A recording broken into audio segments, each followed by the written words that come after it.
যদি আমাদের এই ভিডিওটা ভালো লেগে থাকে তাহলে একটা লাইক দিন। যারা এই চ্যানেলে নতুন তারা অবশ্যই চ্যানেলটাকে সাবস্ক্রাইব করে নিন আর এরকম নতুন নতুন ভিডিও টিউটোরিয়াল পেতে পাশে থাকা বেল আইকনটিকে বাজিয়ে দিন। আসসালামু আলাইকুম। হ্যালো বন্ধুরা, কেমন আছেন? স্ক্রিনে দেওয়া পিকচার দেখে অবশ্যই আপনারা অবাক হয়ে যাচ্ছেন, এটা কিভাবে সম্ভব। অবশ্যই এটি ছোট্ট একটি কাজ, অবশ্যই সম্ভব। তো বন্ধুরা, তার জন্য আপনাদেরকে ছোট্ট একটি অ্যাপ্লিকেশন ডাউনলোড নিতে হবে। তো প্রথম প্লে স্টোরে চলে যাবেন, যাওয়ার পরে সার্চ বারে লিখবেন যে রুলিং স্ক্রিন অ্যাপ। তো লিখলে এরকম একটি অ্যাপ চলে আসবে। তো দারুণ একটি অ্যাপস, এই অ্যাপটির সাহায্যে আপনারা এই কাজটা করতে পারবেন। তো কীভাবে করবেন সেটি আপনাদেরকে আমি দেখিয়ে দিচ্ছি। তো আমি এখান থেকে সরাসরি ওপেন করে দেখিয়ে দিব। তো আমার এই ভিডিও ডিসক্রিপশনে লিঙ্কটি দেওয়া থাকবে, চাইলে আপনারা সেখান থেকে এই অ্যাপটি নিতে পারেন। তো দেখুন এরকম একটি ডিসপ্লে চলে আসবে। তো আসার পরে আপনারা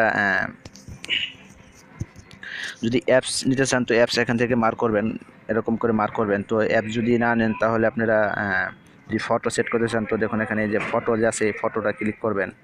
তো করার পরে এখান থেকে আপনারা যে প্লাস চিহ্নটি আসে এই প্লাস চিহ্নতে আপনারা ক্লিক করবেন। তো করার পরে আপনারা এখান থেকে যে কোনো একটি পছন্দের পিকচার আপনারা চয়েস করে নেবেন।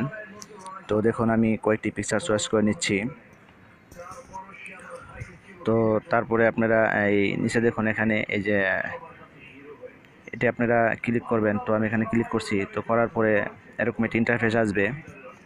তো আসার পরে উপরে আপনারা ক্লিক করবেন। তো এখানে ক্লিক করবেন, করার পরে আপনাদের এরকম একটি ইন্টারফেস নিয়ে চলে আসবে। তো দেখুন একটু ওয়েটিংয়ে থাকুন। তো দেখিয়ে দিচ্ছি আমি আপনাদেরকে।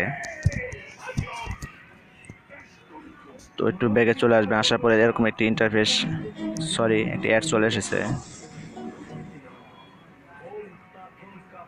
তো এরকম একটি ইন্টারফেস আপনাদের সামনে চলে আসবে। তো আসার পরে আপনারা এই যে এখানে ক্লিক করবেন। তো এই জায়গাটিতে ক্লিক করবেন। তো করার পরে আপনাদের এটা সেভ হয়ে যাবে। তো দেখুন অনেক সুন্দর একটি সেটিং সেভ হয়ে গেল। তো আপনারা এইভাবে আপনাদের ফোনটিকে সাজিয়ে নিতে পারেন। তো যেদিকে লাগাবেন সেদিকেই যাবে। তো তার জন্য আপনাদেরকে ছোট্ট এই কাজটি করে নিতে হবে। তো বন্ধুরা, যদি আমাদের এই ভিডিওটা ভালো লেগে থাকে তাহলে অবশ্যই একটি লাইক দিবেন। আর যারা এখনও চ্যানেলটিকে সাবস্ক্রাইব করেনি প্লিজ চ্যানেলটিকে সাবস্ক্রাইব করে নেবেন। এরকম নতুন নতুন ভিডিও আপলোড পেতে পাশে থাকা বেল আইকনটিকে বাজিয়ে দিবেন। তো বন্ধুরা, আজ এ পর্যন্তই। ভালো থাকুন, সুস্থ থাকুন, এই কামনা করে শেষ করছি। আল্লাহ হাফেজ।